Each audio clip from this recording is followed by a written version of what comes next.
আসসালামু আলাইকুম। এখন আমরা ক্রেডিট অপারেশন অ্যান্ড ম্যানেজমেন্টের লেকচার শিট 3 এর 2 number CPB analysis cost profit volume analysis থেকে আমরা ম্যাথ আলোচনা করব। আমি আপনাদের বলেছিলাম এই বক্সের মধ্যে, লাল বক্সের মধ্যে, এটা যদি আপনারা একটু মনে রাখেন তাহলে আপনাদের কাছে সূত্রগুলি মনে রাখা একটু সহজ হবে। আর কোনো কিছু যদি রেশিও বের করতে চাই, যার রেশিও বের করব তাকে আমরা সেলস দ্বারা ভাগ দিব, 100 দ্বারা গুণ করব, তাহলে আমরা তার রেশিও পাবো। তাহলে এটা যদি আমরা জানি, তাহলে এটা জানলে আমরা তিনটার মান বের করতে পারবো। রেশিওর মান বের করতে পারবো, মানে যদি বিপির ক্ষেত্রে বিপি রেশিও মান বের করতে পারবো, এটার মান বের করতে পারবো, আর সেলসের মান বের করতে পারবো। তাহলে আমরা এই রেশিওর এই সূত্রটা আমাদের জানা প্রয়োজন। আর এদিকে আমাদের ফিক্সড কস্ট, ভেরিয়েবল কস্ট, এই বিষয়গুলো আমাদের এই যে বক্সটা আছে, এই বক্সের মাধ্যমে আমরা সেগুলো নির্ণয় করতে পারবো। আর পিভি রেশিওর জন্য সবচেয়ে বেশি ইম্পর্টেন্ট হচ্ছে আমাদের যে সূত্রটা, সেটা হচ্ছে এটা, সেদিন যেটা আলোচনা করেছিলাম, PV ratio total fixed cost বা বিপি সেলস। আরেকটা হচ্ছে পিভি রেশিও, এই যে এটা কন্ট্রিবিউশন ভাগ সেলস গুণন 100। এই দুটো সূত্র এত বেশি ব্যবহার হয়, অনেক বেশি ব্যবহার হয়। আপনার হয়তো মনে করেন তাহলে এগুলো লাগবে, এগুলাও লাগবে, এগুলা কখন লাগবে আপনি এমনি অটোমেটিক তখন বুঝে যাবেন। আর আমাদের এই সূত্রগুলো মনে রাখতে হবে। বিপি, এমন কোন অঙ্ক নাই যেখানে আমাদের বিপি আলোচনা করা হবে না, সব অঙ্কে আলোচনা করা হবে। তো বিপির মধ্যে সবচেয়ে বেশি যেটা ব্যবহার হয় আমাদের বিপি ইউনিট, এটা এবং এই সূত্র 1 নম্বর এবং 3 নম্বর সূত্রটা আমাদের সবচেয়ে বেশি ব্যবহার হয়। তারপরে মার্জিন অফ সেফটি, এগুলা আমরা জানবো। এখানে আমরা এই যে 1 নম্বর যে সূত্রটা, এই সূত্রটা আমরা এখানে দেখবো। অন্যান্য যে সূত্রগুলো আছে, এই সূত্রগুলো আমরা এমনি অটোমেটিক আস্তে আস্তে এই কটা সূত্র যদি আমরা দেখি, ওগুলা পেরে যাব। আচ্ছা, আমরা একটু আপডেট একটা অঙ্ক দেখি। 2011 এই অঙ্কটা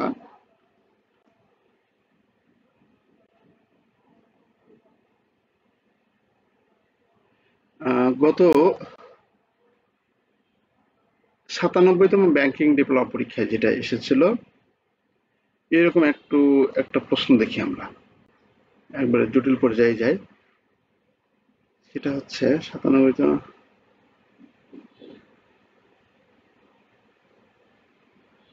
মেবি এই প্রশ্ন মনে হয় এসেছিল, এটি এসেছিল 97তম ব্যাংকিং ডিপ্লোমা পরীক্ষায়।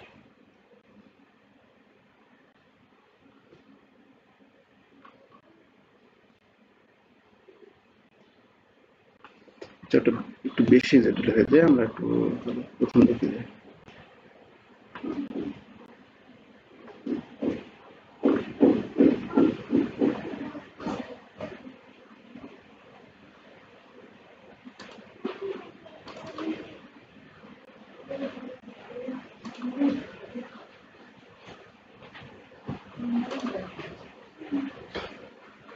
আচ্ছা, দেখুন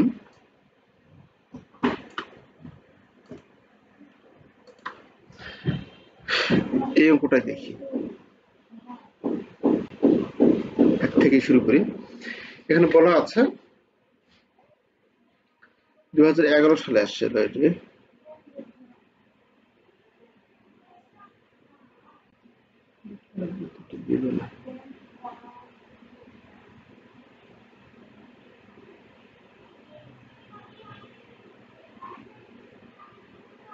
এই প্রশ্নটা দেখি।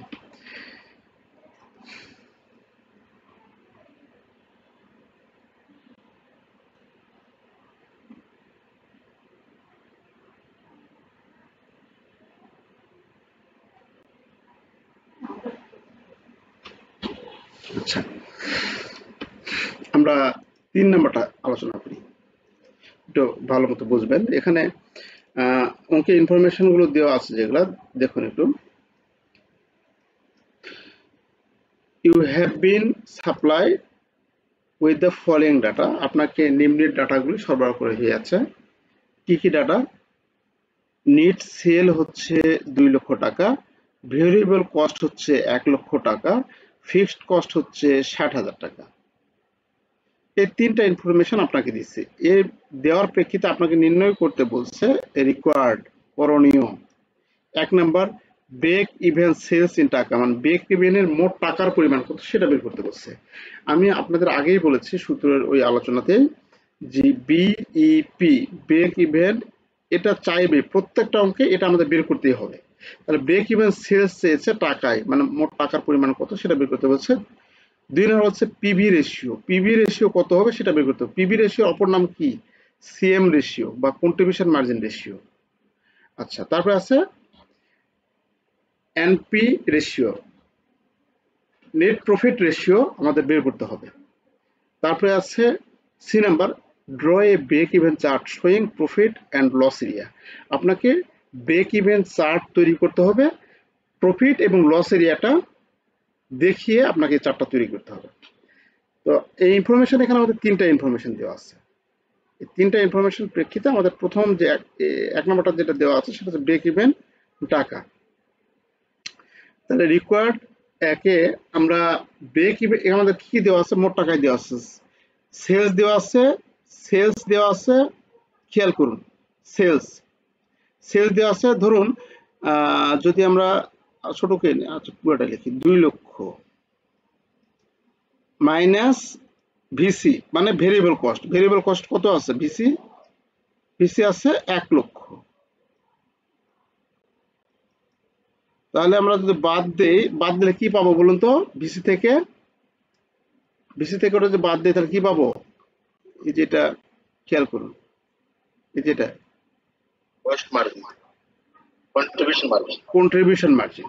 তাহলে আমরা পাবো কন্ট্রিবিউশন মার্জিন। তাহলে এখানে লিখবো কন্ট্রিবিউশন মার্জিন বা সিএম, শুধু সংক্ষেপে লিখলাম সিএম। হ্যাঁ, সিএম বাদ দিলে এটা পাবো কত? 1 লক্ষ টাকা। এখন এই সিএম থেকে আমরা এই যে এফসি মানে ফিক্সড কস্ট যদি বাদ দেই তাহলে কি পাবো? প্রফিট, তাই না? তাহলে সিএম থেকে আমরা এই যে এফসিটা বাদ দেবো। এফসি কি? Fixed cost.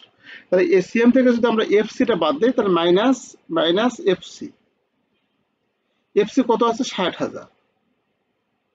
তাহলে বাদ দিলে আমরা কি পাবো? বাদ দিলে আমরা পাবো হচ্ছে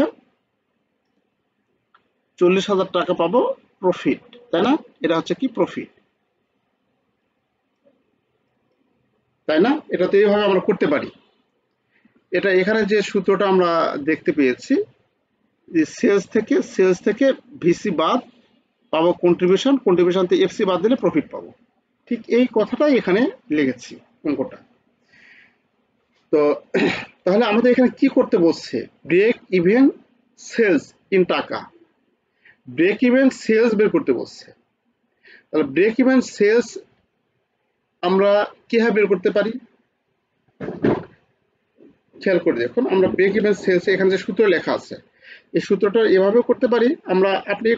আমরা সূত্র ধরে যদি যাই তাহলে ব্রেক ইভেন সেলস এখানে দেখেন বিইপির যে এই যে বিইপি যে হলুদ কালতে যেটা আছে এটা বিইপি সম্পর্কিত। তাহলে আপনার ওখানে যে ইনফরমেশন গুলো দেওয়া আছে সেই ইনফরমেশন গুলো ধরে আপনাকে এটা কোন সূত্র ব্যবহার হবে সেটা আপনাকে লিখতে হবে। তাহলে এখানে আমরা দেখুন এফসি কে ইউনিট কন্ট্রিবিউশন দ্বারা যদি ভাগ করি তাহলে আমরা বিপি ইউনিট পাবো। আবার বিপি সেলস কে যদি ইউনিট এটা দ্বারা করি তাহলে যেহেতু ইউনিট নাই। আবার এখানে দেখুন বিপি টাকা, আপনার কি বের করতে বলছে ওখানে বলুন তো?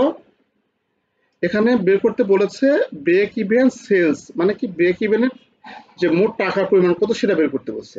তাহলে কি সেটা আমরা এভাবে করতে পারি না? এটা দ্বারা কি করতে পারি আমরা, যে ব্রেক ইভেন টাকা যদি আমাদের বের করতে বলে তাহলে ফিক্সড কস্টকে সিএম রেশিও দ্বারা যদি আমরা ভাগ করি তাহলে আমরা ব্রেক ইভেন টাকা পাবো, তাই পাবো না? আমরা যদি এই সূত্রটা প্রয়োগ করি তাহলে তো আমরা ব্রেক ইভেন টাকা পাবো। আচ্ছা, তাহলে এখানে আমরা যেটা করা আছে এটা না করে যদি আমরা এই যে সিএম রেশিও বা সিএম এর অপর নাম কি? পিভি রেশিও বা সিএম রেশিও যদি আমরা বের করতে চাই তাহলে কোনো কিছু রেশিও বের করতে চাইলে কি করতে হয় বলুন তো? যদি আমরা পিভি রেশিও বের করতে চাই, তাহলে যার রেশিও বের করব তাকে সেলস দ্বারা ভাগ করব। তাহলে পিভি কে বা সিএম কে বা কন্ট্রিবিউশন মার্জিনকে সেলস দ্বারা ভাগ দিব আর 100 দ্বারা গুণ দিব। তাহলে এখানে পিবিটা আছে কত, এই যে এত। আমি তো এখানে যেভাবে দিয়ে আছে এভাবে দিয়ে বুঝে দিয়ে আমি দৌড় মারতে পারতাম, কিন্তু আমি আরেকভাবেও করা যায় সেটা আমি বুঝাচ্ছি, এটা তো আপনাদের কাছে আছে সলিউশন।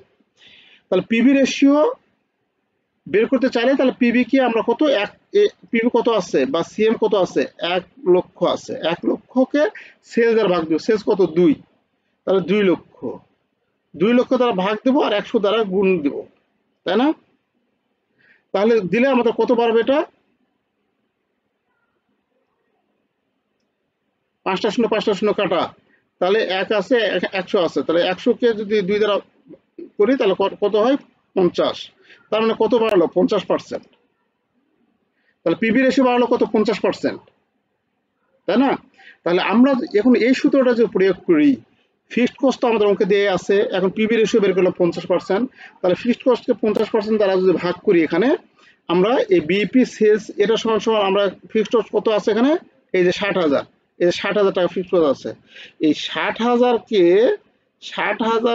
যদি এখন আমরা 50% দ্বারা ভাগ করি তাহলে আমরা এই টাকাটাই পাবো, 1,20,000 পাবো। ভাগ করে দেখেন, 60,000 ভাগ 50%, এই 1,20,000, এইভাবে আমরা করতে পারি। আর এটা যখন আপনি আরো দু চারটা অঙ্ক করতে করতে যখন এক্সপার্ট হয়ে যাবেন তখন আপনাকে এই পিবি রেশিও ছাড়া এইভাবে করতে পারবেন ডাইরেক্ট। ফিক্সড কস্ট ভাগ কন্ট্রিবিউশন, একে যদি সেলস দ্বারা গুণ করি আমরা তাহলে আমরা কি পাবো, বিপি সেলস পাবো। যে ফিক্সড কস্ট এখানে আছে আমাদের, একে কন্ট্রিবিউশন কত হয়েছে, কন্ট্রিবিউশন কত হয়েছে 1 লাখ, তাহলে 1 লাখ দ্বারা ভাগ দেবো আর সেলস দ্বারা গুণ দেবো, দিলে আমাদের এটা পাবো। অথবা আপনি এই ফিক্সড কস্টে পিবি রেশিও দ্বারা ভাগ করলে, এটা হচ্ছে আমাদের মূল সূত্র আর কি, মানে এই সূত্রটাই আমাদের মনে রাখতে হবে এবং সবচেয়ে বেশি ব্যবহার হবে এই সূত্রটায়। আচ্ছা, তাহলে এখন এটা যদি আমরা করি আমাদের দুইটা কাজ হয়ে যাবে। এখন বলছে 2 নম্বরে পিবি রেশিও বের করতে বলছে, তাহলে কি পিবি রেশিও যে এখানে তো বের করলাম আমরা, তাই না? তাহলে পিবি রেশিও বের করতে বলছে, তার পিবি রেশিওটা আমরা এখানে এভাবে বের করব, পিবি রেশিও বা সিএম রেশিও, কন্ট্রিবিউশন বা সেলস গুণন 100, মানে এখানে যেটা করলাম 50% যেটা বাড়ালো, এই যে 50%, সেলস থেকে ভিসি বাদ দিলে আমাদের কি হবে, কন্ট্রিবিউশন, সেটাকে যদি সেলস দ্বারা ভাগ দেয় 100 দ্বারা গুণ দিয়ে এটা পাবো। একই কথা এখানে আমাদের বলা আছে। তাহলে আমরা এই যে, ও আচ্ছা ওই বিষয়টা তো এখানে করে আছে, সরি, বিপি সেলস মানে এফসি ভাগ সিএম রেশিও, তাহলে এফসি ভাগ সিএম রেশিওকে এটাকে ভাগ করলে 1,20,000 টাকা পাবো। আচ্ছা, তারপরে 2 নম্বরে বলা আছে পিবি রেশিও, তা পিবি রেশিও কি, এটা আগে আমরা নির্ণয় করলাম, কন্ট্রিবিউশন ভাগ সেলস গুণন 100 করলে আমরা 50% পাবো। তারপরে আছে নেট প্রফিট রেশিও, নেট প্রফিটের কোনো কিছু রেশিও বের করতে চাইলে, আমি আগে বলেছি কোনো কিছু রেশিও বের করতে চাইলে মানে যার রেশিও বের করবো তাকে সেলস দ্বারা ভাগ করতে হবে, তাহলে নেট প্রফিটকে সেলস দ্বারা ভাগ করবে 100 দ্বারা গুণ করবে, তাহলে নেট প্রফিট কত রয়েছে আমাদের এখানে, এই যে 40,000 না নেট প্রফিট, এই নেট প্রফিটকে এই যে সেলস দ্বারা ভাগ দিব 100 দ্বারা গুণ দেবো, তাহলে হয়ে যাবে অঙ্ক। তাহলে এখানে আমাদের এটা কিন্তু অনেক অতি অল্প সময়ে কিন্তু আমরা এটা করতে পারি, এখানে কিন্তু এটা এই অঙ্কে তো বেশি টাইম লাগে না। আচ্ছা, তাহলে আমরা নেট প্রফিট কত আছে 40,000, 40,000কে 2 লাখ দ্বারা ভাগ দেবো, 100 দ্বারা গুণ দেব, দিলে আমরা কত পাবো 20% পাবো। এটা হচ্ছে আমাদের নেট প্রফিট রেশিও। তাহলে এই তিনটা আমরা বের করলাম। সি নাম্বার বলছে draw a break even chart showing profit and loss area, profit এবং লস এরিয়া দেখিয়ে আপনাকে একটি ব্রেক ইভেন চার্ট তৈরি করতে হবে। তাহলে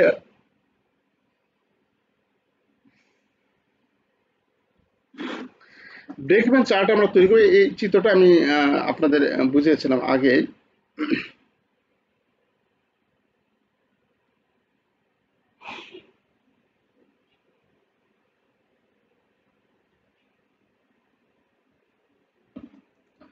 তো আমরা এখানে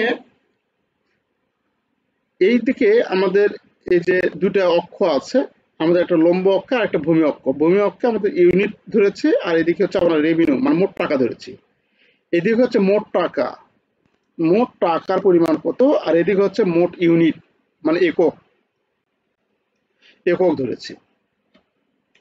তাহলে এখানে সেদিন যেটা বললাম আমাদের বিক্রয় শুরু হবে জিরো থেকে, বিক্রয়টা আস্তে আস্তে শুরু হবে, মানে জিরো থেকে আমরা বিক্রয় রেখা টানবো, এই যে সেলস রেখা, আর আমাদের ফিক্সড রেখাটা হবে আমাদের সবসময় সমান হবে যাবে, ফিক্সড রেখা কোনদিন কম বেশি হবে না। যদি আমাদের 20,000 টাকা ফিক্সড, এখানে 2 এর এখানে ধরছি, এই যে রেড যে লাইনটা, এই রেড লাইনটা হচ্ছে আমাদের কাছে ফিক্সড কস্ট। মানে এই 1 একক যদি বিক্রি করি, যে ফিক্সড কস্ট যেটা আমরা 7 একক বিক্রি করলে ফিক্সড কস্ট সেটাই হবে। এখানে যে দূরত্ব, এখানে সে একই দূরত্ব, তাহলে একই আমাদের ফিক্সড কস্ট হবে, ফিক্সড কস্টের কোনো পার্থক্য হবে না। আর ভেরিয়েবল কস্ট যেটা, যেখান থেকে ফিক্সড কস্ট শুরু করছেন সেখান থেকে ভেরিয়েবল কস্ট শুরু, সেখান থেকে ভেরিয়েবল কস্ট এখান থেকে আস্তে আস্তে আস্তে আস্তে যত উৎপাদন হবে তত বাড়বে, আস্তে আস্তে যত উৎপাদন হবে তত বাড়বে, তার আস্তে আস্তে উপর দিকে উঠবে। এখন এই যে আমরা যে লাইনটা টানছি, এটা হচ্ছে আমাদের কাছে ভেরিয়েবল কস্ট, নাম প্রত্যেকটা লেখা আছে, যে ভেরিয়েবল কস্ট, এটা হচ্ছে ফিক্সড কস্ট, এটা হচ্ছে সেলস। তার 3টা লাইন পাইলাম আমরা, এই একটা লাইন, এই একটা লাইন, এই একটা লাইন।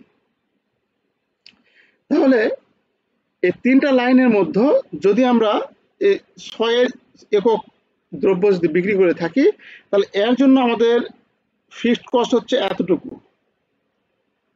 তারপরে এই 2 লাখ টাকা বা 1 লাখ টাকা বা 20,000 টাকা যেটা মনে করেন না কেন, এটা যদি আমাদের ফিক্সড কস্ট হয়, এর পরে থেকে যে খরচটা শুরু হবে সেই খরচটা হচ্ছে আমাদের কাছে ভেরিয়েবল কস্ট। তাহলে ভেরিয়েবল কস্টের লাইনে আসে, ভেরিয়েবল কস্ট থামলো, এখান থেকে উপরের দিকে যে লাইনটা যেখানে যাবে এটা হচ্ছে আমাদের কাছে বিক্রয়।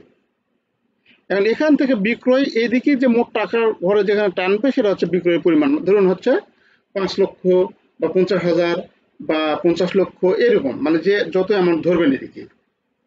তাহলে আমাদের এই হচ্ছে মানে ব্রেক ইভেন চার্টের বিষয়টা, যে আমাদের সেলসটা হচ্ছে,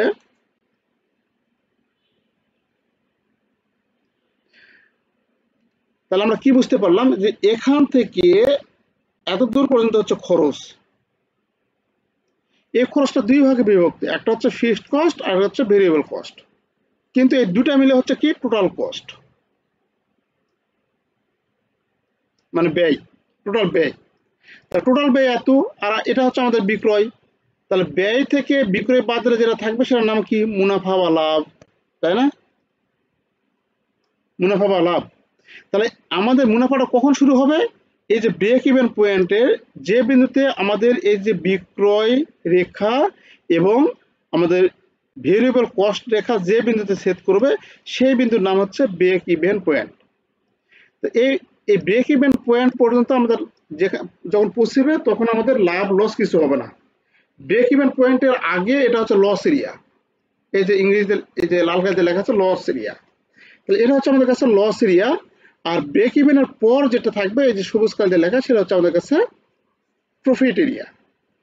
তো আপনাকে এই দুটা এরিয়ায় দেখাতে বলছে, যে এই যে লস এরিয়া এবং এই যে প্রফিট এরিয়া, এই প্রফিট লস এরিয়া এবং প্রফিট এরিয়াটা শো করতে বলছে, এটা অঙ্কে যেটা বলা আছে।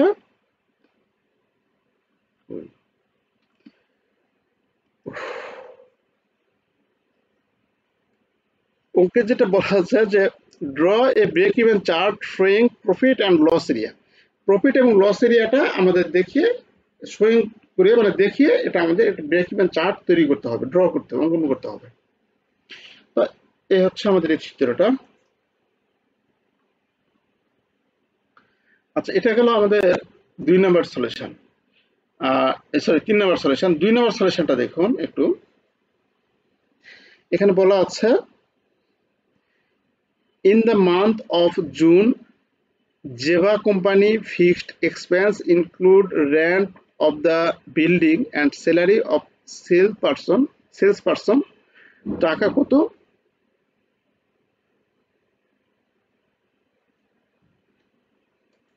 একটু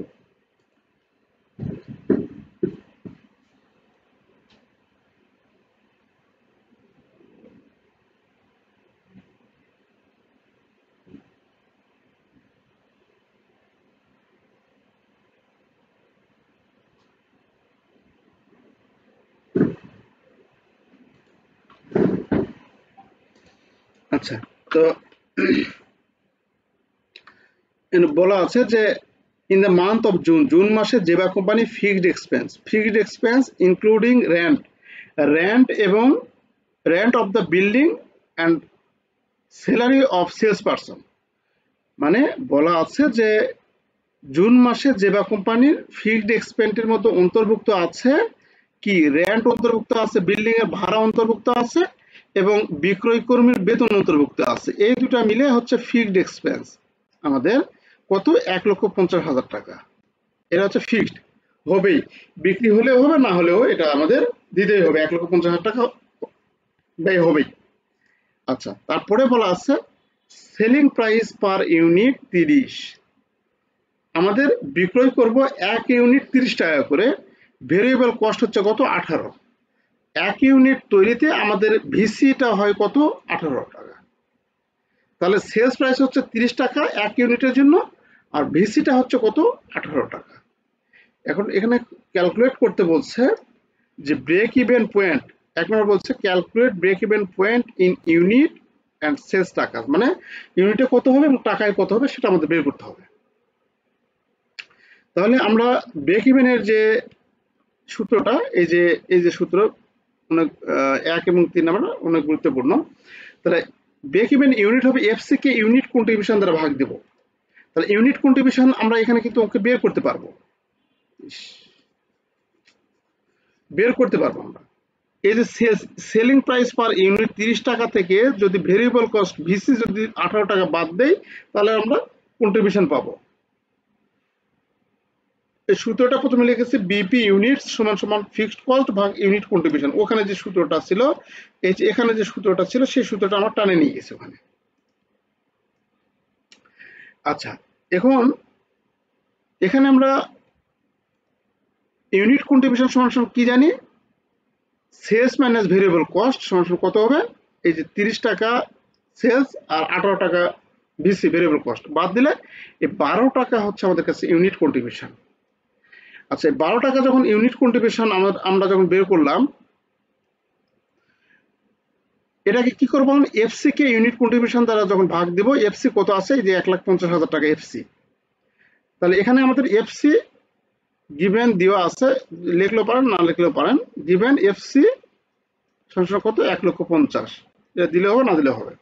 এই 1,50,000 কে যখন 12 ইউনিট কন্ট্রিবিউশন দ্বারা ভাগ দেবো, তখন যে 12,500 ইউনিট বার হয়, মানে 12,500 ইউনিট যদি আমরা বিক্রি করে থাকি, তাহলে আমাদের লাভ এবং লস কিছু হবে না, সমান পর্যায়ে নিউট্রাল পর্যায়ে থাকবে আমাদের ব্যবসা প্রতিষ্ঠান। তাহলে এর ইউনিট বের করলাম, টাকা কত হবে, টাকা হবে কত, যে আমাদের এই যে ইউনিটকে যদি আমরা টাকার পরিমাণ দ্বারা বিক্রয় মূল্য দ্বারা গুণ করি, তাহলে আমরা বিক্রয় পাবো। তাহলে বিপি টাকা হবে কি, বিপি ইউনিট গুণন selling price per unit, BP unit যেটা বাড়লো 12,500, তাকে আমরা 30 দ্বারা গুণ করব, করলে আমরা বিপি টাকা পাবো, মানে ব্রেক ইভেন পয়েন্ট টাকা পাবো। মানে 3,75,000 টাকা যদি আমরা বিক্রয় করে থাকি, তাহলে লাভ লস কিছু হবে না, আমাদের নিউট্রাল অবস্থায় থাকবে, আর সেটা ইউনিটের পরিমাণ কত 12,500 ইউনিট। আচ্ছা, 2 নম্বর বলেছে যে what is the contribution margin, contribution margin কত, তাহলে এর 2 নম্বর তো অনেক সহজ, কন্ট্রিবিউশন মার্জিন কত, সেলস থেকে যেখানে বের করলাম আমরা কত, সেলস থেকে যদি আমরা ভিসি বাদ দেয় তাহলে কন্ট্রিবিউশন মার্জিন পাবো, তাহলে contribution margin selling price per unit মানে ভেরিয়েবল কস্ট পার ইউনিট, তা 30 মাইনাস 18 সমান কত 12, 12 হচ্ছে কন্ট্রিবিউশন মার্জিন।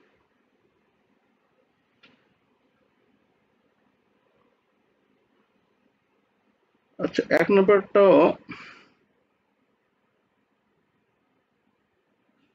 যেটা বলা আছে দেখুন, ইন 2009 ম্যানেজার স্যালারি ওয়াজ টাকা কত 2 লক্ষ, ম্যানেজার স্যালারি হচ্ছে ওই একই রকম অঙ্ক, ম্যানেজার স্যালারি হচ্ছে 2 লক্ষ টাকা, রেন্ট হচ্ছে 80,000 টাকা, তাহলে 2 লক্ষ টাকা এবং 80,000 টাকা এটা হচ্ছে আমাদের কাছে ফিক্সড। আর আপনাদের আরেকটু বলে নেই, সেটা হচ্ছে ফিক্সড কস্টটা এফসিটা আমাদের এরকম মোট টাকায় দেওয়া থাকবে, এই যে 80,000, 2 লাখ, 3 লাখ, 5 লাখ এরকম। আর যেটা ভিসি ভেরিয়েবল কস্ট, এই ভিসি গুলো আমাদের পার ইউনিট দিয়ে থাকবে, যেমন এখানে সেলস পার ইউনিট এত, যেখানে আমাদের ভেরিয়েবল কস্ট পার ইউনিট 2 টাকা, এরকম পার ইউনিট যেটা বলা থাকবে সেটা হচ্ছে ভিসি, আর ফিক্সড কস্টটা আমাদের এরকম মোট টাকায় দেওয়া থাকবে। আচ্ছা, তাহলে এখানে আমাদের ম্যাটেরিয়াল কস্ট হবে কত 5 টাকা পার ইউনিট, এটা হচ্ছে আমাদের কাছে ভিসি। তারপরে আছে লেবার হচ্ছে কত 3 টাকা, এটা হচ্ছে আমাদের কাছে ভিসি। তারপরে ভেরিয়েবল এক্সপেন্স 2 টাকা, এটাও ভিসি। আর সেলস প্রাইস এটা সেলিং প্রাইস, তাহলে এটা হচ্ছে আমাদের এফসি, এটা হচ্ছে এফসি, এটা হচ্ছে ভিসি, এটা হচ্ছে ভিসি, আর এটা হচ্ছে ভিসি, আর এটা হচ্ছে সেলিং প্রাইস সেলস। ওকে, এখন বলছে in 2010 manager salary and labor cost increased 10% but material cost decreased 12%. বলছে 2010-এ ম্যানেজার স্যালারি, আমাদের এই যে ম্যানেজার যে স্যালারি আছে 2 লক্ষ টাকা, এই 2 লক্ষ টাকা এবং লেবার কস্ট, আমাদের লেবার কস্ট যেটা আছে, এই যে লেবার কস্ট যেটা আছে 3 টাকা লেবার কস্ট, এই লেবার কস্ট আমাদের বৃদ্ধি পাবে কত? 10%। এখানে বেশি হয়ে গেছে।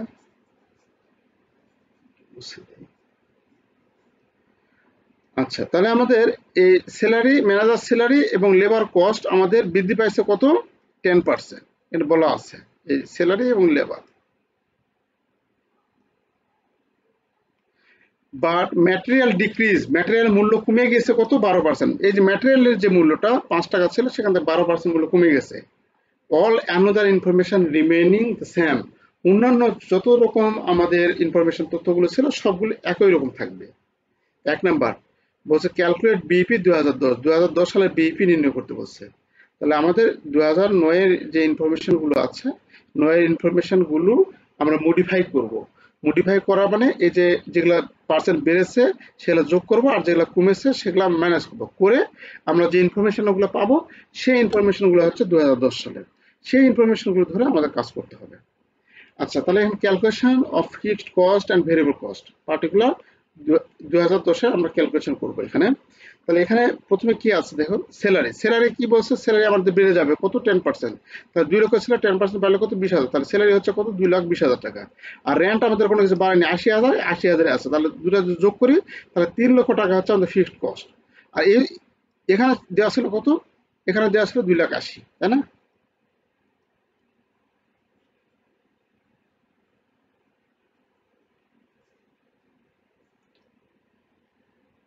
আচ্ছা, তাহলে এখানে আমাদের যে স্যালারি ফিক্সড কস্ট ছিল কত? 2,80,000, 2,80,000। আর 10% বৃদ্ধি পাওয়ার ফলে আমাদের কত? এখন 2010 সালে যে স্যালারিটা হলো সেটা কত পার্সেন্ট হলো? সেটা 12% বৃদ্ধি পেলো। বৃদ্ধি পাওয়ার ফলে আমাদের 3 লাখ টাকা হলো। আচ্ছা, তারপরে যে অন্যান্য খরচগুলোর কথা বলছে, মানে ভেরিয়েবল কস্টের কথা।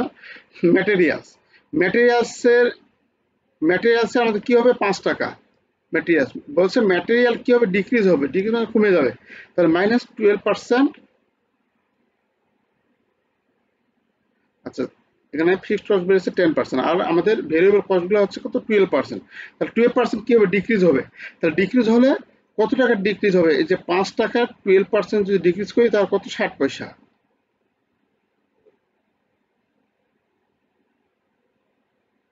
আচ্ছা, তাহলে এই দুটো যদি যোগ করি, তাহলে সরি বাদ দেয়, যেহেতু ডিক্রিজের কথা বলা আছে, তাহলে ম্যাটেরিয়াল কস্ট 5 টাকা ছিল, 12% কমে গিয়েছে, বাদ দিলে কত? 4 টাকা 40 পয়সা। লেবার কি হয়েছে? লেবার বৃদ্ধি পাইছে, লেবার বৃদ্ধি পাইছে কত? 10%। তাহলে এখানে লেবার লিখবো, লেবার কত করে? লেবার হচ্ছে 3 টাকা পার ইউনিট। তাহলে 3 টাকার 10% যদি আমরা বৃদ্ধি করি, ইনক্রিজ করি, যে এখানে 10% লেবার বৃদ্ধি করতে বলছে, তাহলে বৃদ্ধি করলে তাহলে আমাদের হচ্ছে 33, মানে 3.30। এই দুটো যদি আমরা যোগ করে লিখি তাহলে এটা হবে। আচ্ছা, আমাদের ভেরিয়েবল কস্ট আমাদের যেটা দেওয়া আছে 2 টাকা পার ইউনিট, এটা আমাদের 2 টাকা পার ইউনিট, আমরা ওটা নিয়ে আসছি, এর সম্বন্ধে কোনো কিছু বলা নেই।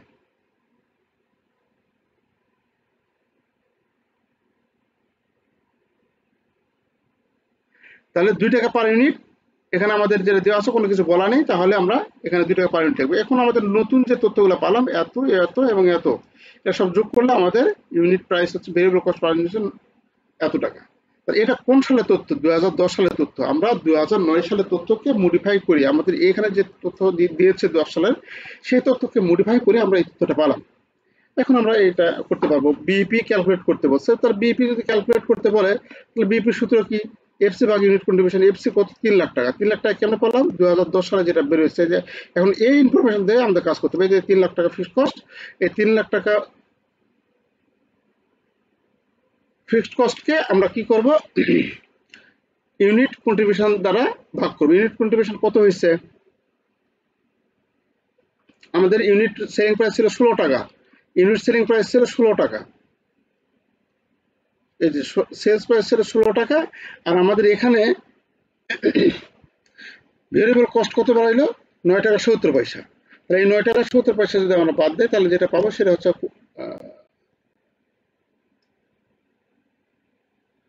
আচ্ছা, তাহলে আমরা যে 6 টাকা 30 পয়সা পাবো, এই 6 টাকা 30 পয়সা আমাদের কাছে কন্ট্রিবিউশন মার্জিন বা ইউনিট কন্ট্রিবিউশন। তাহলে এফসি কে ইউনিট কন্ট্রিবিউশন দ্বারা ভাগ দিলে আমরা যেটা পাবো সেটা হচ্ছে বিপি ইউনিট। এই বিপি ইউনিটকে যদি টাকা দ্বারা সেলস প্রাইস দ্বারা গুণ করি তাহলে বিপি টাকা পাবো। এটা হচ্ছে 1 নম্বর রিকোয়ার্ড। 2 নম্বর রিকোয়ার্ড বলছে টার্গেট সেল। এখানে 2 নম্বর রিকোয়ার্ড দেখুন, খেয়াল করুন টার্গেট সেলে যে how many unit to be sold, কত ইউনিট বিক্রি করতে হবে to make a profit, profit অর্জন করতে টাকা কত, 1 লক্ষ। 1 লক্ষ টাকা প্রফিট অর্জন করতে কত ইউনিট বিক্রি করতে হবে 2010 সালে। তাহলে আপনাকে টার্গেট দিয়েছে, আমরা 1 লক্ষ টাকা প্রফিট চাই, তাহলে বিক্রি করবো কত, তাহলে টার্গেট সেলস দিয়েছে আপনাকে। তাহলে টার্গেট সেলের সূত্রটা হচ্ছে আমাদের ঠিক এই একই রকমই, এই যে এই বিপি এই সূত্রের মতোই, শুধুমাত্র এই ইউনিট কন্ট্রিবিউশনের যেটা আছে সেটা ঠিক থাকবে, শুধু ইএফসির সাথে শুধু টার্গেট প্রফিটটা যোগ করতে হবে, টার্গেট প্রফিটটা যোগ করতে হবে। তাহলে টার্গেট সেলস হবে কি এফসি বা ইউনিট কন্ট্রিবিউশন, এটা লিখবো। জাস্ট এই এফসির সাথে টার্গেট প্রফিটটা যোগ করলে তাহলে আমরা ক্যালকুলেশন করে টার্গেট সেলস পাবো কত, 3 লক্ষ টাকা যোগ 1 লক্ষ টাকা প্রফিট অর্জন করতে চাই। তাহলে 3 লক্ষ 4 লক্ষ, 4 লক্ষ এত দ্বারা যদি ভাগ দেই তাহলে আমরা যেটা পাবো সেটা হচ্ছে আমাদের কাছে টার্গেট সেলস। মানে এত ইউনিট যদি আমরা বিক্রি করি তাহলে আমরা 1 লক্ষ টাকা প্রফিট অর্জন করতে পারবো। আচ্ছা, এই হচ্ছে আমাদের মূলত এই অঙ্কগুলো। এই 3টা অঙ্ক একটু দেখবেন আপনারা বাসায়, এক্সট্রা অঙ্ক দেখার দরকার নেই, এক্সট্রা অঙ্ক আলোচনায় হবে, আপনারা এই 3টা অঙ্ক দেখবেন। আমরা আগামী দিন কোন থেকে আলোচনা করবো ইনশাল্লাহ। তো তাহলে আজকে এখানে রাখছি, সবাই ভালো থাকবেন। আসসালামু আলাইকুম।